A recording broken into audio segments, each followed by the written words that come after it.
Isa sa mga paboritong pasukin na negosyo ay pagkain. Pero sa mga nais magsimula, ngunit hindi alam ang tamang diskarte, ito ang tips for success ng food business experts. Let's go to the World Food Expo sa Balitang A to Z ni Lane Garcia. Sugar, spice, and everything nice.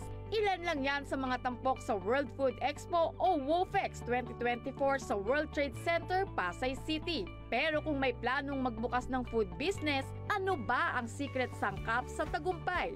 Sabi ng food expert, dapat pasok agad ang aroma, kulay at lasa ng bentang pagkain para hatak agad sa customer. We basically engage in manufacturing and distribution of a lot of things. So flavorings, spices, seasonings, dehydrated vegetables, and herbs for various food applications po. Sagot ng Ilufa Multilink Incorporation ang mga panimplang kailangan ng sari-saring food businesses.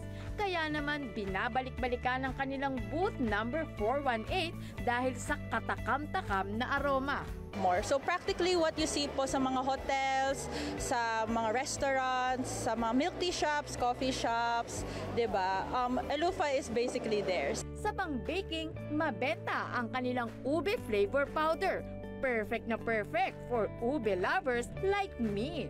Sila ang supplier ng ilang malalaking kumpanya, mapa supermarket, restaurants at bake shops.